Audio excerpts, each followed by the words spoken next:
Thanks for listening to that introduction. And once again, let me officially welcome everybody to today's webinar, New Pipelines for Social Innovation, the Changing Face of Recruitment, Opportunities, and Impact. This webinar is sponsored by the Government Innovators Network and the Malcolm Weiner Center for Social Policy at the Harvard Kennedy School.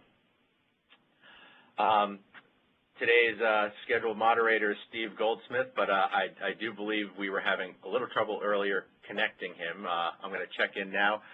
Mr. Mayor, are you there? Okay, it seems like he hasn't joined us yet. So in the meantime, I'm going to turn things over to Tim Burke, who is our social innovation guru here at the Harvard Kennedy School and works with Steve closely on all things social innovation and is also a co-author on the book, The Power of Social Innovation. Tim? Thanks, Jim, and thank you, everybody, for joining us today for New Pipelines for Social Innovation, the changing face of recruitment, opportunities, and impact. I know some of you are looking forward to having Steve Goldsmith join us, and we hope he will be able to. He's traveling today, so we figured there's some complications on that end. But in the meantime, I just want to do a quick introduction to today's discussion and then of our esteemed panelists. So what we hope to do today is to explore a couple of innovative efforts to inspire and support people from non-traditional backgrounds and experiences who we like to think are making an oversized impact on some of our toughest community problems. And in our research, one of the important values that the social innovators that we've met share is an expectation they have that they should be in their work engaging people in solving their own or their own community's problems. And some of the most exciting innovations that we've come across actually create new pipelines for more people to contribute their assets, whether it's money, their time, and especially their expertise and their passion to an issue. And as we all know, we need all the help and new ideas that we can get from as broad and diverse a group as possible to tackle today's great challenges. So new pipelines might be innovative online platforms like All for Good or ePals or Modest Needs. Actually in New York City, where Deputy Mayor Goldsmith is now, they're doing the city government is an example, or they're an example of city government through their New York City 311 and other efforts through online media and mobile to engage citizens. But new pipelines for innovation can also happen through new on-the-ground opportunities for participation and service that reach people from non-traditional sources who can bring new energy and perspectives to problem solve. So Teach for America and New Leaders for New Schools are well-known examples. And today we have two distinguished panelists, Jim Balfanz of City Year and Jim Emerman of Civic Ventures, who are going to speak on their organization's efforts to not only bring new people into volunteer service, but they take a view that service is a pipeline for tomorrow's social innovators and agents of community change. So we're looking forward to an interesting conversation. I encourage all of you, please, participating, to submit your questions. That will definitely enliven the debate. I also want to acknowledge that Gigi Georges, who is a contributing author also on the Power of Social Innovation, is here with us today, and we'll be helping with the moderation. And from there, I'm going to do introductions. Jim Balfanz is the president of City Year. He began his work with City Year in 1993 as a core member, I believe, in Boston. And after his year, he joined the City Year staff and has been helping to grow the organization ever since. 2004 became the first core member alumnus to become a City Year vice president when he was senior vice president for external affairs, and became the COO for City Year in 2005. Jim is a graduate of Northeastern University here in Boston and has completed a 2-year executive management program at the Wharton School of Business. Jim Emerman is executive vice president at Civic Ventures. From 2005 to 2008, Jim was the vice president at Civic Ventures, where he directed the Purpose Prize. And then for almost 2 decades prior to joining Civic Ventures, Jim worked at the American Society of Aging, which is the largest association of professionals working with and on behalf of older adults. Jim Emerman is a graduate of Harvard University, and he also, with a bachelor's degree in English literature. So with that introduction, once again, thank you to our audience and our panelists. I'm going to pass it off to Jim Balfanz.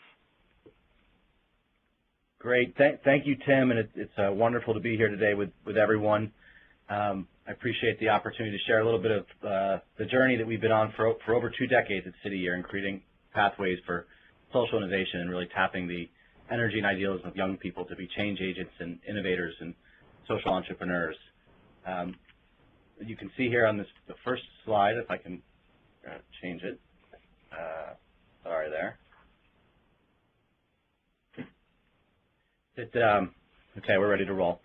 So City Year began in 1988, a little over 2 decades ago. It was started by 2 Harvard Law School roommates, and today we engage over 1,800 diverse young adults across the U.S. in 20 cities in a year of full-time community service, leadership development, and we also have affiliates in Johannesburg, South Africa, and London, England, with another several hundred young adults from diverse backgrounds participating in a similar program.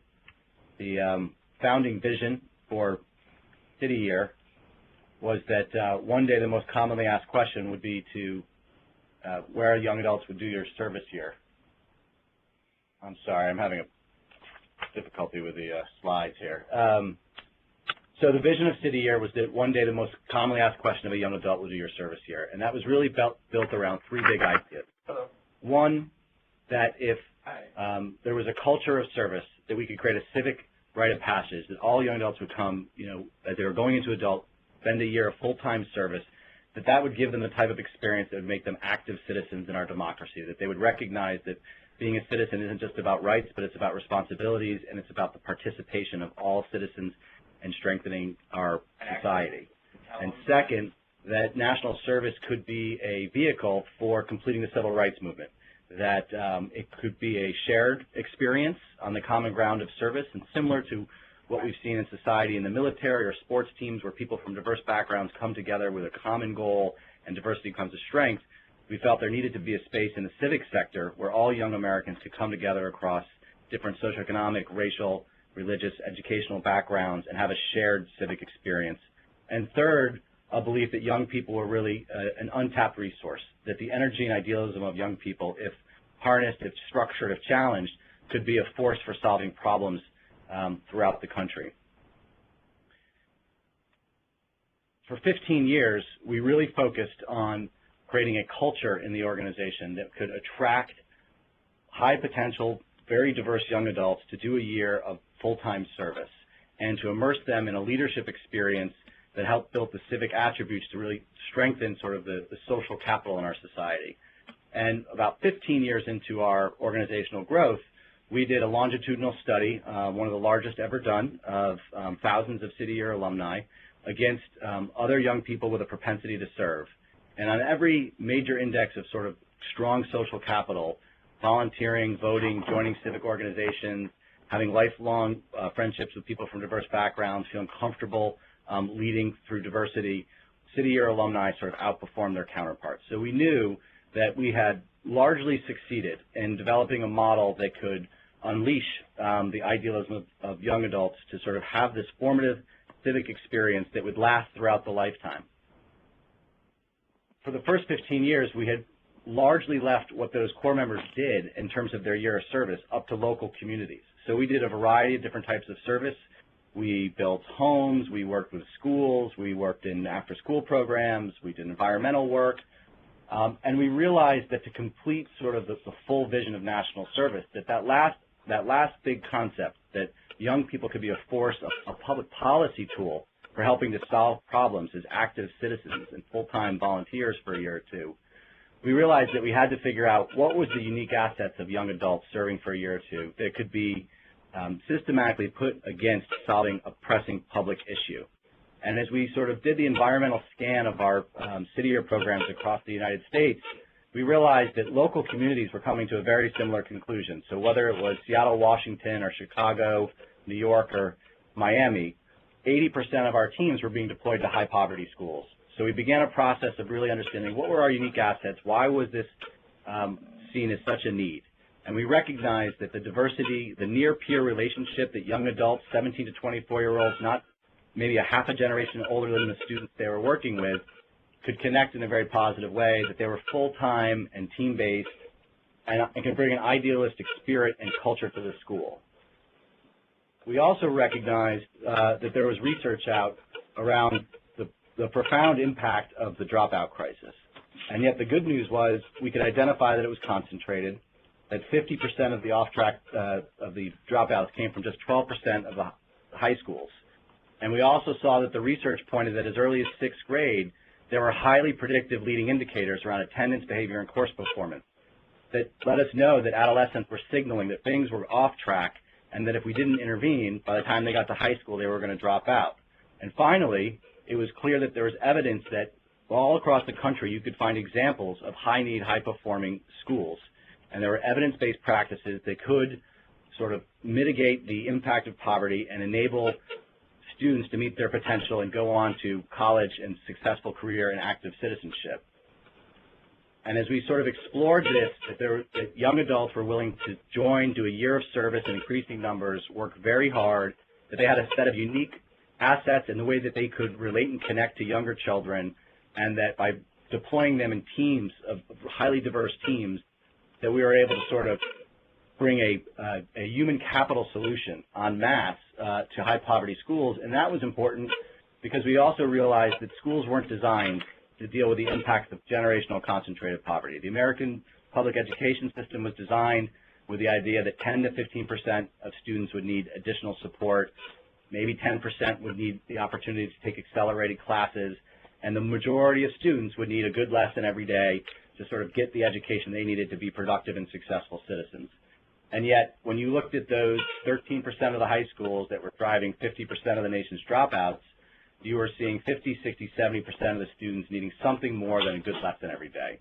So while the research supports that the number one factor in high-quality education is good teaching and strong administration from the principal, we recognize that we needed a second set of full-time caring adults, and that national service could be that low-cost, high-yield strategy for getting a second set of adults in, 10, 15 young adults who could work full-time from before school, during school, and after school. So we created an evidence-based model called Whole School, Whole Child. We brought in educational thought leaders from across the country to sort of unpack our unique assets, help us understand the evidence-based practices that we could either help implement, accelerate, or sustain in high-poverty schools, combined with providing direct student support through that near-peer tutoring and mentoring of our core members to create a holistic model and to send 10, 15, 20 full-time members into high-need elementary, middle, and high schools to provide targeted support, classroom support, and whole school prevention focused on the early warning indicators of attendance, behavior, and course performance that have been proven to be predictive of students off track to graduation. Hey, Jim, this is Jim Cooney. If I may just cut in for a second, we're getting some sort of strange squeaky noise that I'm hoping if everybody except Jim Balfanz will just mute their phones, and hopefully that'll cut out the sound. But if you're not speaking, just remember to keep your phone muted, and hopefully that'll solve the problem. Thanks, Jim. And so, just to recap, we've on this journey for the first 10 or 15 years, what we felt like we had established was that we could create an opportunity for young adults from very diverse backgrounds to come together and have a shared leadership development experience that would prove to make them more engaged, effective citizens for the rest of their life. But we needed to figure out how, while they were here for a year or two of service, we could point that workforce at solving a pressing public problem. And we have discovered that there's a unique need in high poverty schools for a second set of full-time adults to provide whole school and targeted supports to help students stay on the path to graduation ready for college. And since we've made that pivot in the last 5 years, we've seen tremendous momentum for this innovation.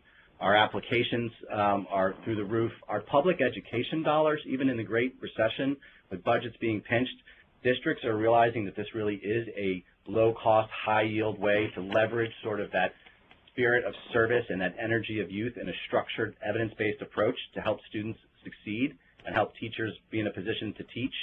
So we've seen that our public school funding has doubled. And last year, in a collaborative model with Johns Hopkins University that does whole school reform, instructional and professional development, and Communities in Schools, which is a leading dropout prevention organization focused on case management and social work for the high-need students. City Year and our partners competed in the national I3 competition, 1,700 applications, only 49 winners of sort of the leading education organizations in the country. And I think that really demonstrates that national service has a unique role to play in education reform, that we were sort of the largest secondary turnaround provider that won that award. And we feel like that's validation for national services' role in helping to address the issues in urban education. This strategy has proved to be highly relevant to the millennial generation that we recruit to participate in our program. And when you see the attributes of the millennial generation, that they're seeking to make a difference, they want to produce something worthwhile, they're inclined to have a civic mindset, they want to work with diverse populations and be exposed to people from different backgrounds. Our research also shows that 30% of 17 to 24-year-olds in the U.S. are highly interested in a year of full-time service. That's over 10 million young adults.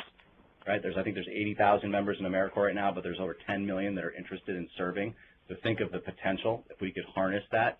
And our research also shows that the top 2 causes of interest among 17 to 24-year-olds to do, if they were going to give a year or 2 of their life to service, would be focusing on education and youth. Our brand research has been designed to really help us get beyond sort of the traditional markers for leadership, which is very important to our model. So we've pursued what we call or what we've learned is sort of the idea of a psychographic that cuts across traditional demographics and really helps us look across the entire youth population and say, what type of mindset, what type of psychographic is likely to be able to succeed in an intense year of full-time national service? And here you see some of the attributes that we're looking for: self-defined, break the mold, see a better way. You see our brand truth, which is sort of designed to be the essence of who we are if you bring it down to its finest kernel, which is that young people can change the world and the path begins at City Year. You can see on the next that we've then broken that down into a recruitment profile, thinking of the mindset.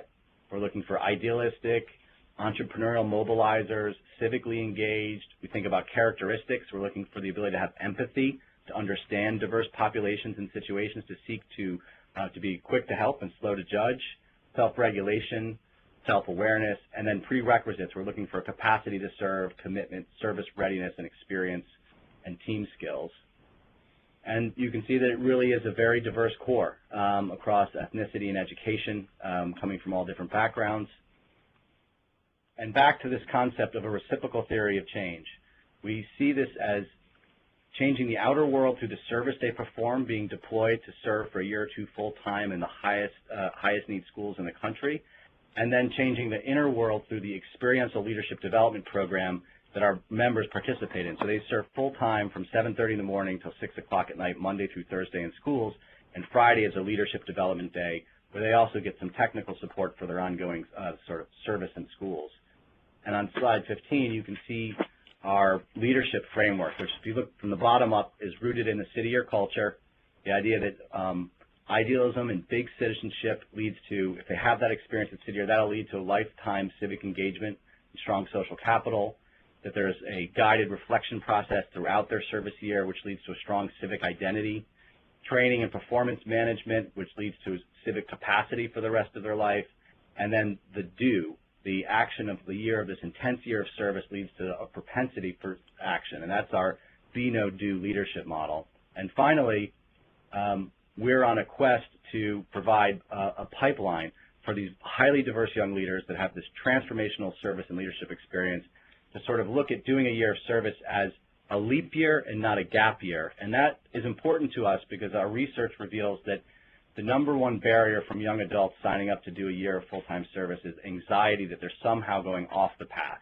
that they'll be behind their peers. And so this notion of it's not a gap year, but it's a leap year, we're connecting into higher ed and to employers who have interest in young adults that have had this character-building experience of service and trying to create a pathway. So here you see examples of 23 graduate schools that are providing scholarships for City Year alumni, and we think that we need to build upon this and connect into the workforce and major corporations, because we need to have a value proposition to young adults that says, if you do a year of service and if you go through a rigorous leadership experience, we value you as a high potential leader, regardless of where you come from, because we're trying to democratize leadership, and we will recognize that year of service and leadership, and you will have opportunities to sort of go on to become social entrepreneurs and change agents and business leaders and government leaders in the future.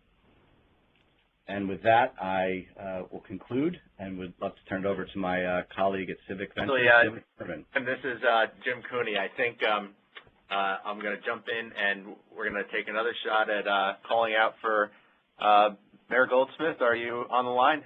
Can you hear me? Yes. Success. I've been here the whole time and speaking to myself and wondering why you were ignoring me. So I think I pressed the wrong button. So thanks, Jim, and everybody for joining us. And that presentation from City Year was predictably exciting. Let me just both thank them and also maybe tie the presentation as well to the themes, which it nicely did. All right, so I've been thinking about this, since we wrote the book and when I was in Indianapolis and I'm in New York City in the following ways, right, which is we got more social problems than we have the capacity to solve, particularly if you look at government as the primary solver or the exclusive entity responsible for solving those problems. But if you step back and you say, all right, what if we thought about these packages of social problems as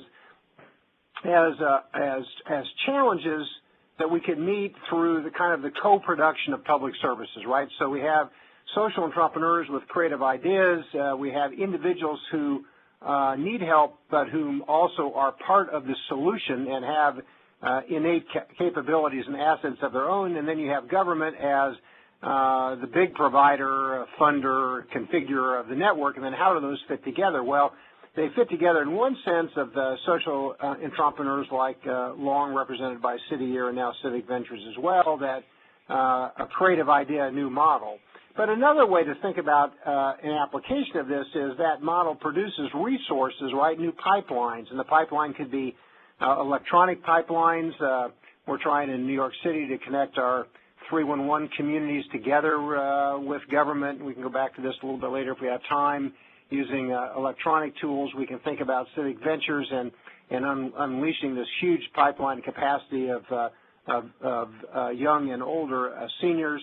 Or in the City Year explanation, what attracted Tim and me to City Year in the book, I mean, when I was chairman of the Corporation National Community Service, I obviously was focused on City Year and their wonderful work. But when we wrote the book, what was interesting to us was that Joel Klein, the commissioner of schools and then in New York City, thought of City Year as a new pipeline of resources that could actually catalyze existing resources in those cities, right? So that in those schools, so that a red-coated, enthusiastic, can-do City Year volunteer in the school is more than just one more body. It's a person who is a peer, is a mentor, is a catalyst, is an optimistic expression of kind of what can happen. And so I think today's conversation is exciting in both areas, Civic Ventures and City Year, because it represents how to connect the pipeline with government to produce new opportunities. So thanks for joining, and I'll turn the mic back over to Civic Ventures.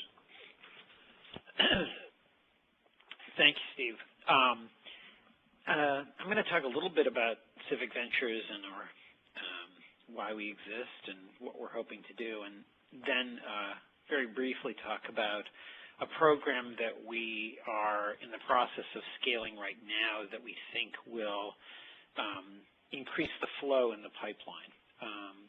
Civic Ventures is really all about talent for solving social problems. We began about a dozen years ago with the notion that as life expectancies grow, there's an increasing period of time between when people finish their primary career and when they're truly old. A period of time for which we really, as a society, are unprepared to provide meaningful roles for people. And we began to look at problems like youth and the need for mentors, and discovered that, in fact, people who, if they followed the normal expectations, would be retired, often found that sort of definition for themselves very unsatisfying and really a waste of their talent.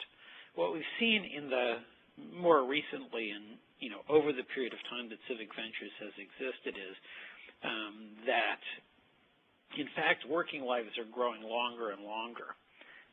The economic downturn has put many people in the position of having to discard ideas about retirement and look for what they're going to do. And for us, the question is, if working lives are getting longer, what kind of work are people going to do? Civic Ventures proposes, and we're developing innovations to try to bring this about, that this period of longer life between, say, mid-50s and 70 can really be a period in which people invest their talents and experience, their passion, to leave the world a better place for the next generation. There are lots of reasons why this resonates very strongly with people, but increasingly it's about combining that with work, and we think that that can become a really important source of talent for social innovation and for social change. We've created this idea that we call ENCORE Careers as a solution for what people are going to do with longer working lives. And we define it, and you can see it here on this slide, as work that combines personal meaning and social impact with continued income. Purpose, passion, paycheck is the way we think about this concept, and it really addresses both the need for continued income that so many people in this stage of life are experiencing, simply because the systems that people have for income security are inadequate if people retire in their 50s or even in their early 60s. But it also speaks to a very strong impulse that Erik Erikson, the great psychologist, referred to as generativity, the notion that you are what lives after you. And we like to think about this as, rather than leaving a legacy, living a legacy. Through our research, we've discovered that this is, in fact, a really strong impulse for people. Here we go. A couple of years ago, we did the first ENCORE Career Survey to try to understand what this phenomenon was really like. In fact, it was before we even developed the term ENCORE Careers. So, but what we did is a random national survey of adults aged 44 to 70 and asked them whether this description of an ENCORE career, continued work, and in particular work that they shifted to after a primary career in their 40s or 50s or later, but that had a distinct social impact as its goal, work in nonprofits, in education, in healthcare, in government, appealed to them, either because they were doing it already or because they anticipated needing to work longer and saw such work as very attractive. And what we discovered was somewhere between 7 and 9% of people in this population already were in ENCORE careers.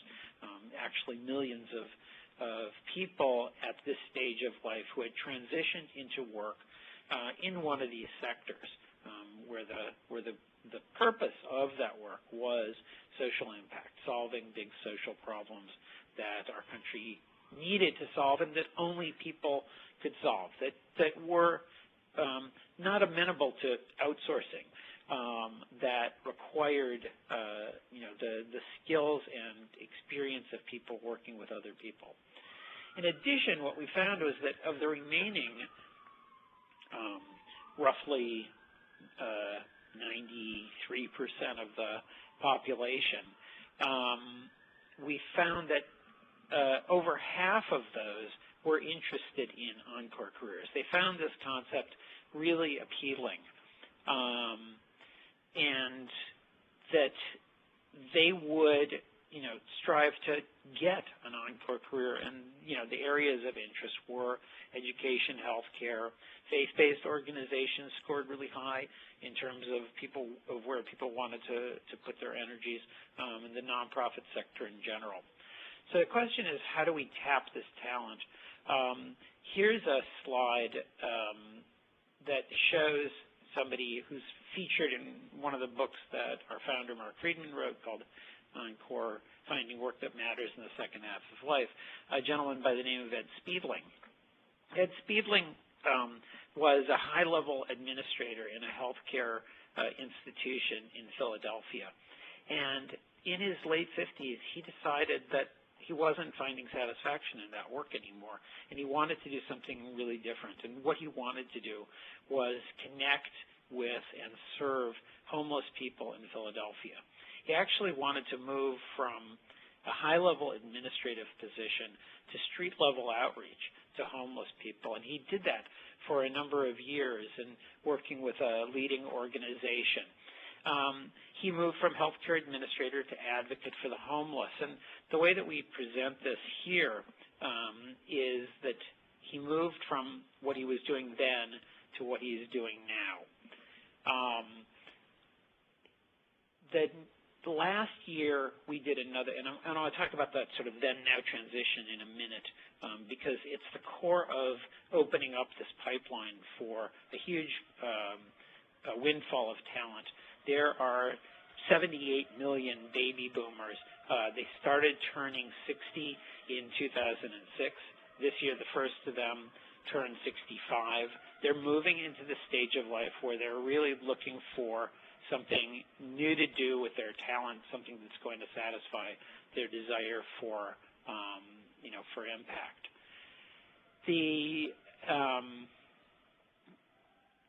Last year we did a labor market analysis. We hired Barry Bluestone from Northeastern University to do a labor market analysis for us using Bureau of Labor statistics, and imposing on job growth based on the assumption that the United States would be moving out of the recession over some period of time, the next 10 to 12 years, that job growth in areas of high social need would result in unfilled jobs ranging between 2 and 2.6 million jobs in the areas that you're seeing on the slide. Simply put, the size of the working population is not large enough for fulfilling the need for jobs in high-impact areas like teaching, healthcare, education, nonprofits, the arts, and so forth, unless people over the age of 55, and in particular people over the age of 65, start participating in the labor market in much greater numbers than they traditionally have. Because of the size of that population, the number of people who are moving into those age ranges is so large that unless people start to work longer, we're simply not going to have enough people to meet the projected economic growth for the United States. So it's not only an issue of personal desire and satisfaction and need for income on the part of people who need to work longer, but it's actually an economic and social imperative for the country that we get people to work longer. Without that, we're going to experience shortfalls in a whole bunch of really critical areas of our economy and our society. So the question is, how do we do that? It's going to require some major changes in the way that we think and in the way that we act around this part of the population.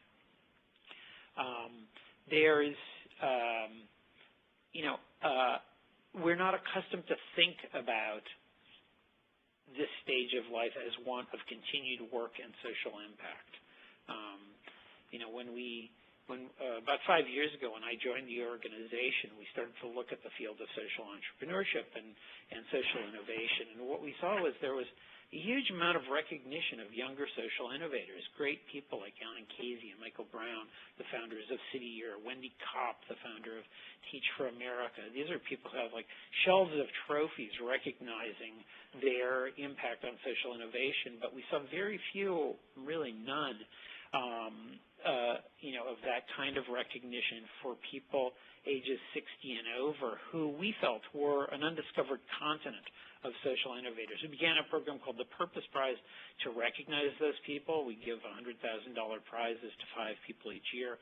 Last year, we gave one of them to one of the leading lights in City Year, their social innovator in residence, Hubie Jones, not because of all of the great things that he did in his earlier life as a social entrepreneur, but because in his later life, he actually began a new social innovation in Boston to solve issues of disunity, racial challenges, to kind of create sort of a culture of diversity that Jim talked about in his discussion about City Year. We've had literally thousands of people who have begun new social projects, new organizations and institutions in their community to solve big social problems after the age of 50. We get over 1,000 nominations a year for that program. But we need to create a culture that welcomes and allows people gives people permission, really, to use their talent for the social good. We also need to create the opportunities to allow people to move into those roles. That requires changing the attitudes and policies, programs, and behaviors in the institutions in which people can serve. And lastly, we need to create pathways that make it easy for people to move along on those routes. So far, for our society, which has basically been thinking about this as a stage of retirement, it's been very much of a do-it-yourself proposition for people. And there's no guidelines, no pathways, no clearly demarcated routes for people. Hey, Jim? Yeah.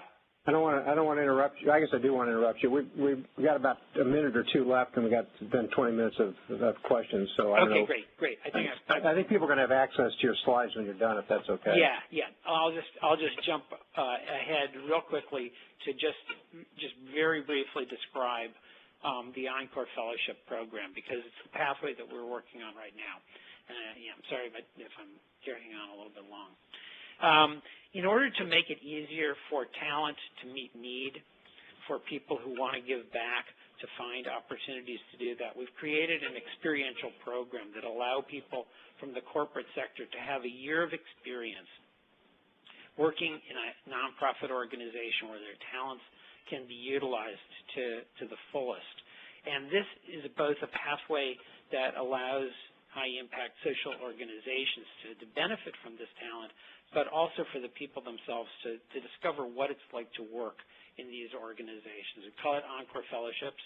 We provide a stipend to people to be able to do this year, half-time work, but a year of service in a high-impact organization, and to really leave a demonstrable value in those organizations while advancing their own pathway to an ENCORE career. And I'll be happy to talk in greater depth about that, but we've scaled it up from a small program in Silicon Valley to about 4 or 5 different programs in California. We've just launched a program in New York, in Portland, and in Phoenix. And I'll be happy to talk about that, but we think it's a very promising route for people who want to make this kind of change. I'll turn it back to you, Steve. Thanks.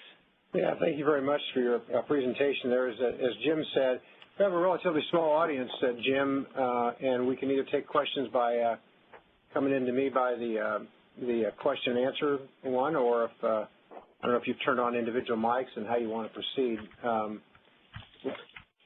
Yeah, I would just go with the text-based okay. question. So let me ask the first question to both of the presenters, and just keep in mind we got about 10 minutes left.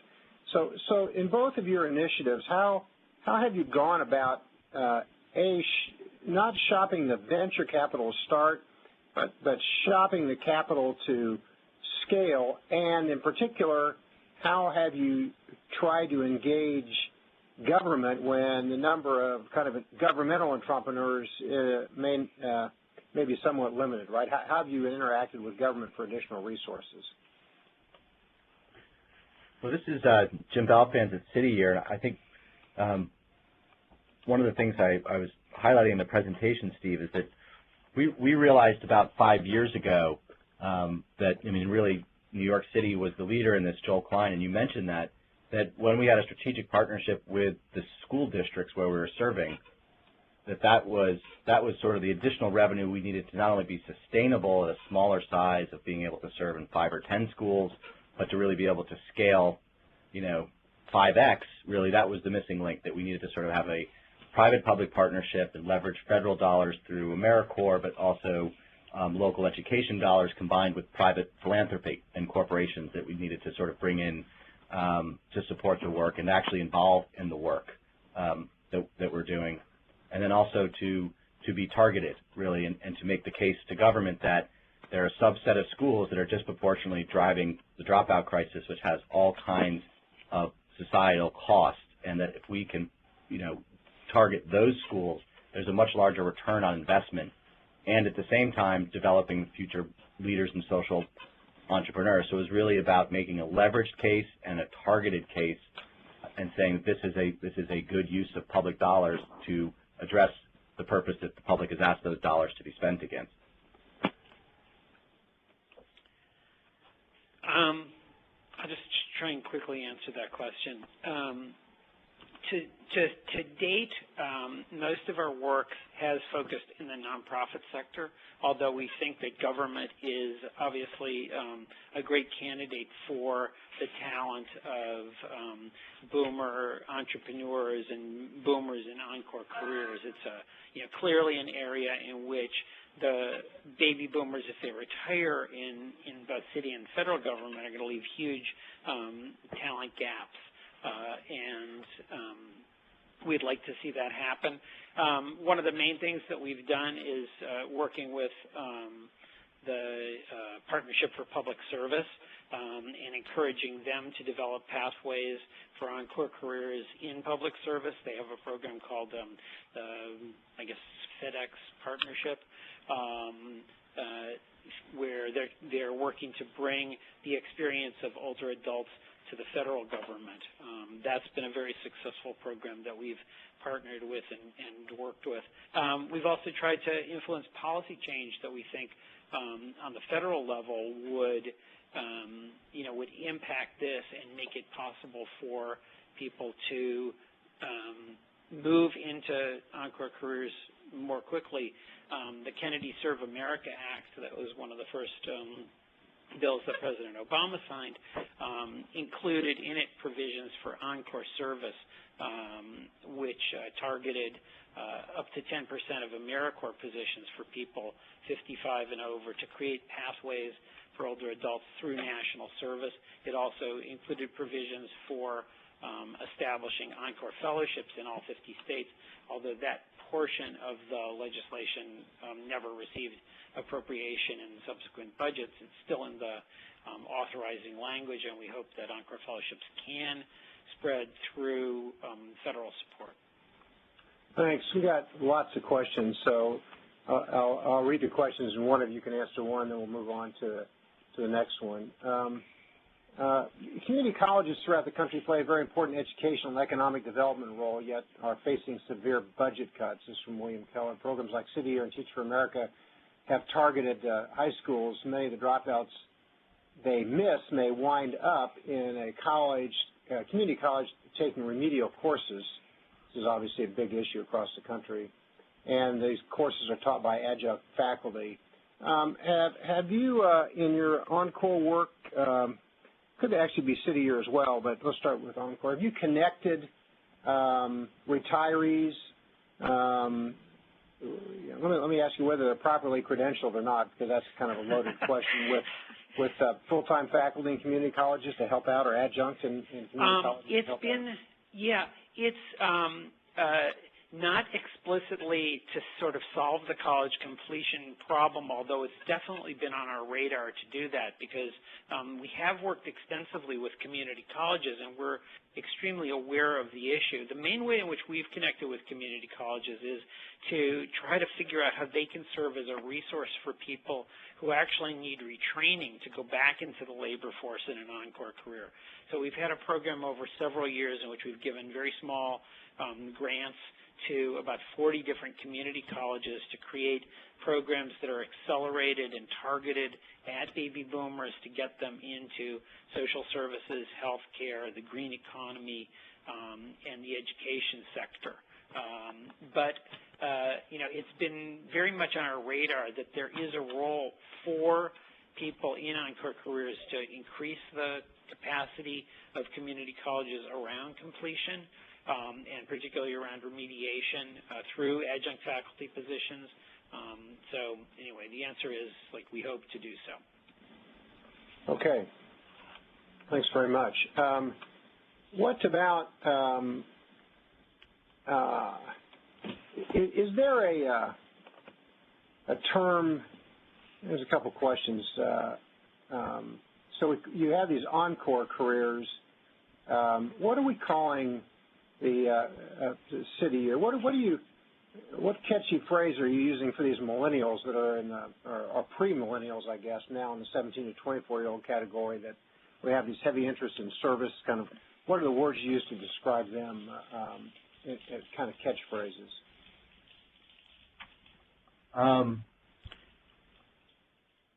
Well, if I follow the question right, Steve, I mean, I think we look at this sort of year of service as an accelerator.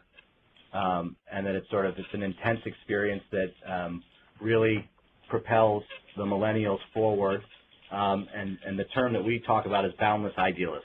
And that's really this notion of a psychographic that we're looking for, that there are some really exciting attributes and characteristics of the millennial generation, and that the service experience gives them a platform to sort of really build those muscles and those tendencies, and the frame that we use is sort of this notion of being a boundless idealist. When you look at our sort of alumni and where they're going, about a quarter go into education, about another quarter go into nonprofit, which may or may not be education related, and the remainder are going into about 10%, 12% into government, and then the remainder into the private sector. So we like to think that we're creating this sort of pathway, and that the sort of leadership and sort of civic ethic and sort of social innovation mindset is actually, going into education, which makes sense, but it's also into government and the private sector. And we think that's important because ultimately we have to work across sectors to solve problems, and we're hopeful that we're sort of sprinkling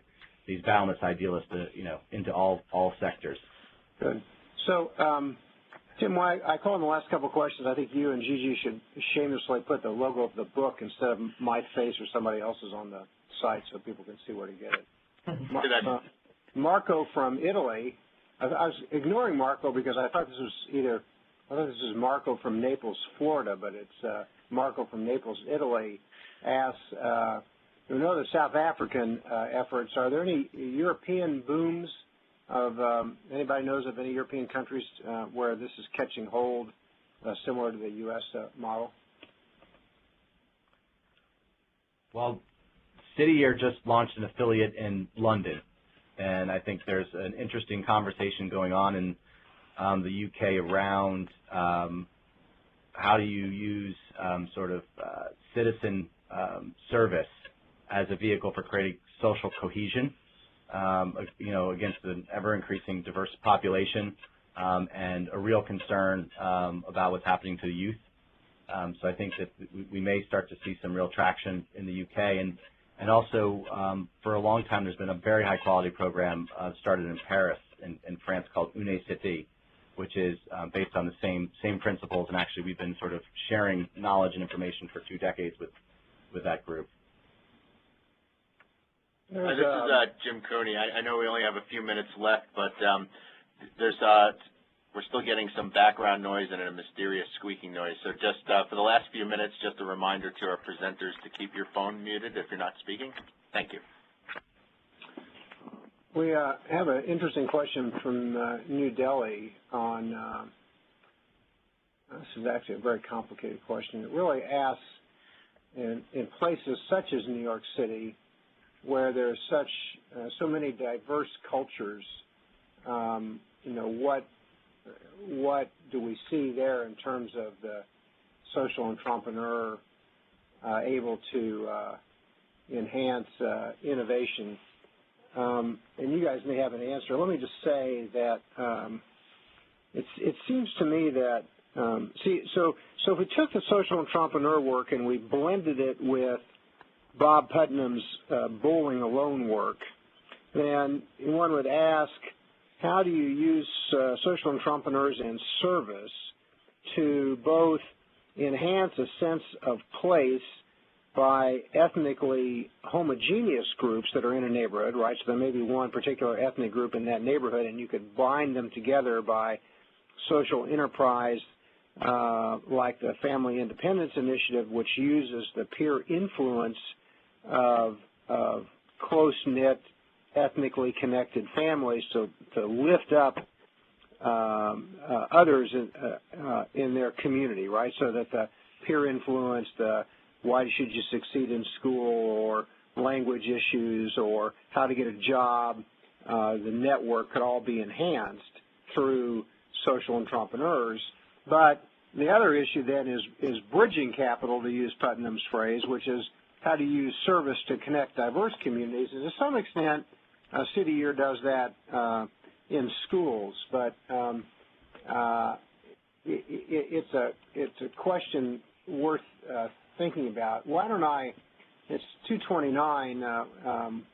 We have one of the other co-authors on the book, Gigi George, is with us. And Gigi, why don't you just, if you wish, you or Tim take the last minute to summarize a couple of the themes we've heard about, which is we have pipelines, we have service opportunities, and we have service needs. How do we think about aligning those for maximum impact, and where else could folks go for resources? Tim, you or Gigi? Gigi, you want to take it, or? Hi, yeah, thanks, Steve. I'm on. Can you hear me? Yep. Yeah, maybe I'll just take a minute, and Tim, if you want to add anything, I think we've heard a really interesting convergence of ideas coming from two different ends of the age spectrum focus here, but that there are some really good lines, patterns here in terms of being able to capture the latent energy and enthusiasm of these two sort of sets of communities and the diversity within them, which I think was particularly highlighted by Jim from City Year in terms of actual diversity of ethnicity and backgrounds, and from Jim from Civic, from ENCORE, the ENCORE perspective in terms of the diversity of backgrounds of careers and what one has to offer from being a late career or mid to late career person. And I think that's an important piece, something that we're also seeing as a powerful piece in some of our other research in terms of tapping into these latent potential groups and then bringing them into the kind of programmatic work that connects to significant needs. Obviously, we see that in the education piece, and then more broadly, in some of the areas where you're delving into the ENCORE work.